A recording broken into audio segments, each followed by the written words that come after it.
चलिए विद्यार्थी लोग, तो आज हम फिर आपके सामने कुछ ऐसे साइंस के शब्दों को लेकर उपस्थित हैं जो उसको सुन करके जान करके आपको अच्छा लगेगा। जैसे ये आज लिए गए हैं साइंस से। साइंस तीन होते हैं, फिजिक्स, केमिस्ट्री और biology.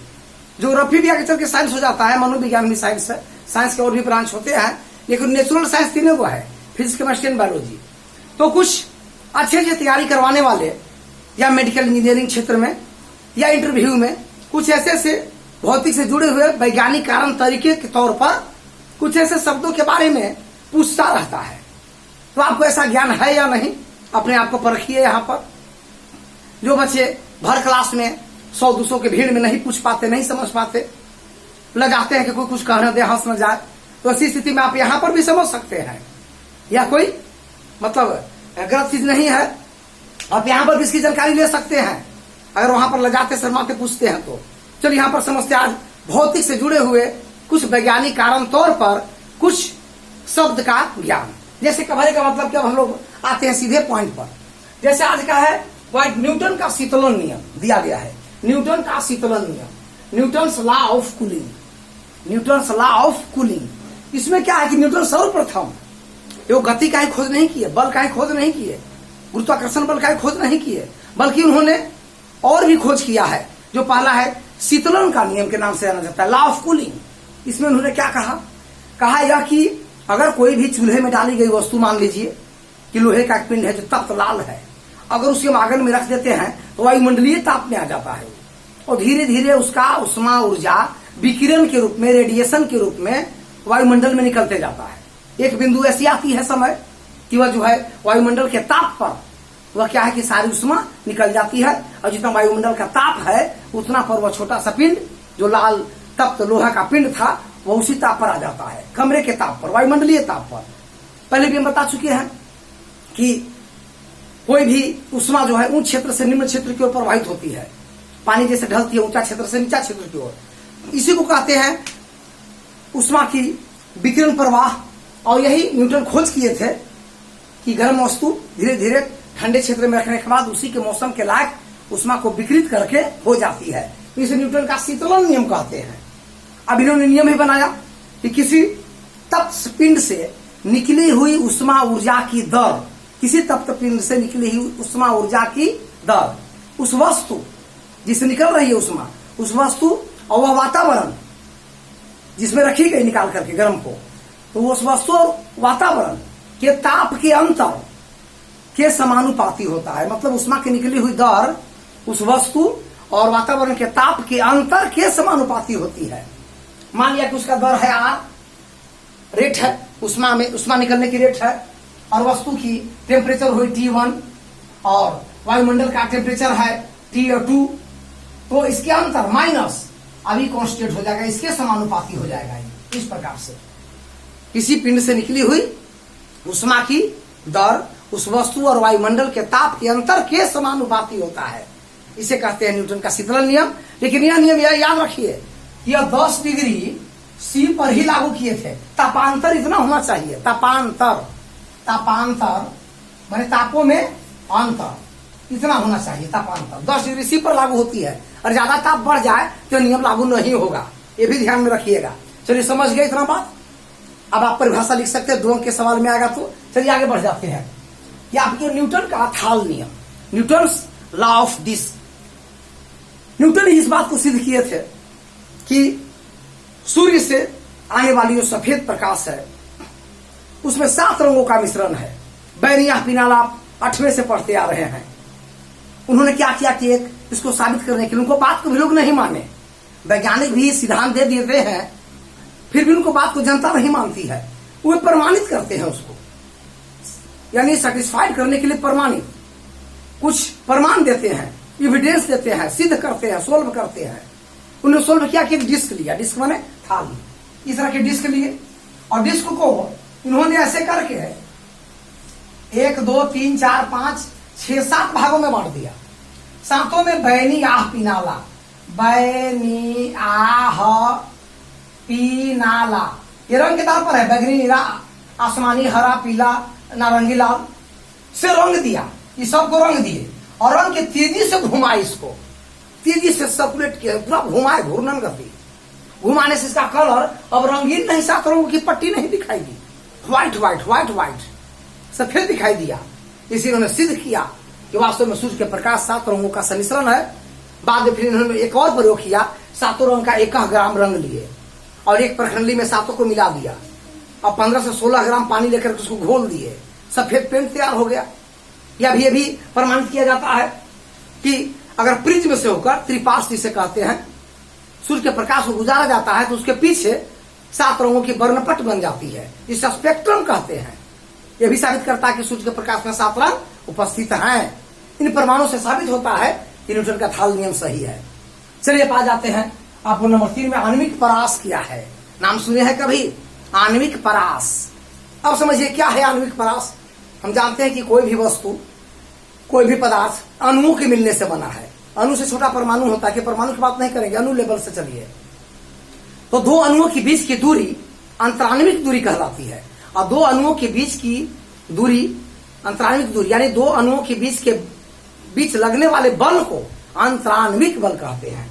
Intramolecular IM, intramolecular F से फोर्स, इंट्रामोलिकुलर फोर्स, अंतराण्विक बल।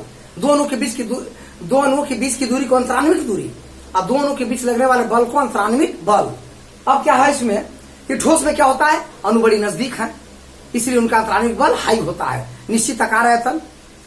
द्रव में ये दूरी बढ़ जाती है, थोड़ी सी दूरी बढ़ जाती है और बढ़ने से अंतराण्विक बल घट जाता है, तो निश्चित आयतन आकार नहीं।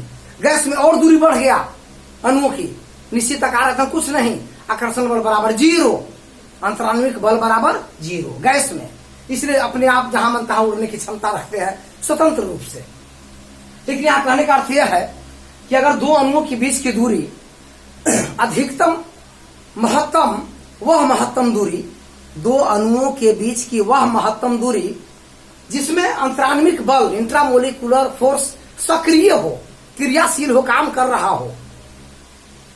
जैसे मान लीजिए 10 के पावर -9 की दूरी पर रखा जाए 2 अणुओं को, तो इनके बीच इंट्रामोलिकुलर फोर्स काम करेगा। इसी दूरी के बीच में जो अंतराण्विक बल काम कर रहा है, इसी दूरी को हम आणविक परास कहते हैं। अगर इन दूरी को बढ़ा दिया जाए, यहां कर दिया जाए, इसको यहां, ये अणु को खींच कर इधर और ये अणु को खींच के इधर, तो इनका आकर्षण, गुरुत्वाकर्षण बल जो है इनके बीच, अणुओं के बीच, यानी इसे हम अंतराण्विक बल भी कह रहे हैं, इंट्रामोलिकुलर फोर्स भी कह रहे हैं, वह 0 हो जाएगा। दूरी बढ़ गया, अब इससे ज्यादा दूरी बढ़ा, 10 के पावर -9 से 2 अणुओं के बीच की दूरी बढ़ गई, इससे भी ज्यादा, तो IMF intramolecular force equal to 0। इसलिए इसे आणविक परास नहीं कहेंगे। 2 अणुओं के बीच की वह दूरी, वह महत्तम दूरी, मैक्सिमम डिस्टेंस, जिनके बीच अंतराण्विक बल काम करता है, क्रियाशील है, वही आणविक परास है। समझ गए? आसानी से परीक्षा में आकर 2 अंक में लिख लीजिएगा, इंटरव्यू में आकर तो पूछ देगा तो बता दीजिएगा, यही है आणविक परास। अब आते हैं आपको ससंजक तथा असंजक बल क्या है। अगर इंटरव्यू में डाल देवे कि बताइए ससंजक और असंजक बल क्या है, समझाइए। आप रिटर्न करके आए हैं, पढ़ने में भी तेज हैं, तो इसको यहां पर हल कर दीजिए। क्या दिक्कत की बात है, हल करके बताइए। आपको हल करना है किस तरीके से, समझिए। इसको यहां ऐसे करेंगे हल। ससंजक को कोहेसिव और असंजक को एडहेसिव फोर्स कहते हैं। Cohesive and adhesive force. ससंजक बल का अर्थ होता है कि एक पदार्थ के अंदर जितने अणु हैं तो समान अणु हुए। जैसे लोहा के अंदर सभी अणु लोहा के अणु हुए, तो एक पदार्थ में अणुओं के बीच लगने वाले बल को कहते हैं ससंजक बल। एक ही पदार्थ में अणुओं के बीच लगने वाले बल को कहते हैं ससंजक बल। इसको ससंजक कहा जाता है। परंतु दो भिन्न पदार्थों के बीच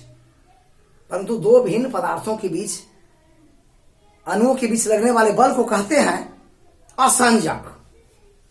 यानी ससंजक का अर्थ होता है कि अगर एक ही पदार्थ के कई अणुओं के बीच लगने वाले बल को ससंजक और 2 पदार्थ के बीच अणुओं के लगने वाले बल को असंजक कहते हैं।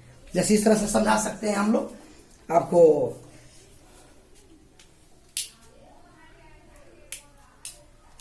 हाँ, ससंजक असंजक के बारे में समझिए। यहाँ पर ये देखिए, थोड़ा सा लाइट दे देते हैं। अब समझिए, ससंजक एक ही पदार्थ के अणुओं के बीच, जैसे मान लिया कि हम यहां पर करते हैं पारा, पारा प्लस पारा। ये पारा जो है मरकरी के नाम से जाना जाता है। ये सामान्य ताप पर, सामान्य नॉर्मल ताप पर, यह कमरे के ताप पर लिक्विड में होता है। इसमें लिक्विड में तो पारा और पारा के बीच लगने वाले बल को ससंजक ससंजक बल कहेंगे। अब इसमें पारा में हम अगर डाल देते हैं कांच डाल दिए, तो कांच डालने के बाद अब क्या होता है कि पारा और कांच, पारा के पारा भी ससंजक। अब यहां पर देखिए, पारा और पारा के बीच ससंजक, और पारा और कांच के बीच लगने वाले बल है असंजक। तो अगर पारा और कांच के बीच असंजक बल लगेंगे इसके बीच, तो अगर पारा और पारा के बीच एक ही अणु हुए, इनके बीच ससंजक बल अधिक हो जाए, अधिक, और पारा और कांच के बीच लगने वाले बल कम पड़ जाए, तो हो गया कम पड़ जाए, तो पारा कभी भी कांच को नहीं भिगोएगा, कांच को भिगा नहीं सकता है, क्योंकि असंजक ससंजक बल अधिक है और असंजक बल कम है। लेकिन अगर हम पानी में उंगली डालते हैं तो पानी में उंगली क्यों भीग जाती है? क्योंकि पानी का ससंजक बल, पानी प्लस पानी का ससंजक बल पानी और उंगली के बीच असंजक बल से कम पड़ जाता है, असंजक बल बढ़ जाता है, तो वह द्रव किसी भी वस्तु को भिगा सकती है। हम यहां पर भी कह सकते हैं कि यदि वस्तु को भिगाने की पावर है, इसका मतलब कि असंजक बल ज्यादा है, उसमें तल, स्पर्श तल अवतल होते हैं। स्पर्श तल क्या होते हैं? अवतल। जैसे इसको इस तरह से दे सकते हैं आपको, यहां पानी के बीच का ससंजक बल और पानी प्लस कांच का असंजक बल छोड़ दे दिया गया, तो पानी और कांच, ये पानी है, पानी और ये कांच है, जिनके बीच ये अवतल हो जाता है, अवतल कॉन्केव। और अगर पानी और पानी के बीच रहे तो पानी के बीच ससंजक बल हुआ। तो यही याद रखिए कि ससंजक बल यदि बड़ा है और असंजक बल छोटा है, तो वह द्रव वस्तु को नहीं भिगोएगा। जैसे पारा कांच या उंगली को नहीं भिगोती, लेकिन उसी प्रकार से अगर पानी के उदाहरण लिया जाए और कांच, तो पानी और पानी के अणुओं के बीच ससंजक बल कम पड़ जाए और पानी और कांच के बीच असंजक बल बढ़ जाए, तो असंजक बल बढ़ जाने से क्या होता है कि वह भिगा देगा। तो इस तरह से इसको कहेंगे ससंजक बल, असंजक बल। एक पदार्थ के एक ही अणु के बीच लगने वाले बल ससंजक, और दो पदार्थों के अलग अलग अणुओं के बीच लगने वाले बल को असंजक। अगर असंजक बड़ा है तो वस्तु भीग जाएगा, जैसे पानी और कांच। ससंजक बड़ा है तो वस्तु नहीं भीगेगा, जैसे पारा और कांच। इस तरीके से इसको हल कर देंगे। और यदि ससंजक बल बड़ा है, भिगाता नहीं है, तो उत्तल आकृति बनेगी, उत्तल, तो स्पर्श तल उत्तल होगा। और अगर भिगाने की क्षमता रखती है तो संजक बल बड़ा है तो अवतल बनेगा। परिवार में देखते हो मति ज्यादा होता है, और मति ज्यादा हुआ, मति ज्यादा होने के कारण दूसरे से प्रभाव टच कम रखते हैं, मैंने ससंजक अधिक हुआ, संजक कम हुआ। और जो दूसरे से ज्यादा मेल करते हैं, अपने में पटता नहीं, तो संजक ज्यादा हो गया, ससंजक कम हुआ। वही बात यहू में है। ससंजक पानी के बीच असंजक बल कहा जाएगा, कमजोर पड़ गया। और पानी कांच के बीच असंजक बल अधिक पड़ गया तो भिगा देगा। पारा के बीच ससंजक बल अधिक है, और पानी और पारा के बीच ससंजक बल अधिक है, और पारा और कांच के बीच असंजक बल कम पड़ गया, तो ही पारा अपने तरफ खींच लेगा, पारा उस कांच को नहीं भिगाएगा। यही बात होता है ससंजक बल और संजक बल। कोहेसिव एंड एडहेसिव फोर्स के नाम से जाना जाता है। परीक्षा में अगर तो भी लिख सकते हैं। इस प्रकार से ये हुए आपको वैज्ञानिक कारणों से जुड़े हुए कुछ भौतिक शब्दावली, और उसको आप ध्यान से पढ़ें और सुने। एक पदार्थ के बीच लगने वाले बल ससंजक, और एक ही पदार्थ के कई अणुओं के बीच लगने वाले बल ससंजक, अब दो अलग अलग पदार्थ के अलग अलग अणुओं के बीच लगने वाले बल को असंजक। चलिए समझिए, अगले वीडियो फिर मिलेंगे। और धन्यवाद।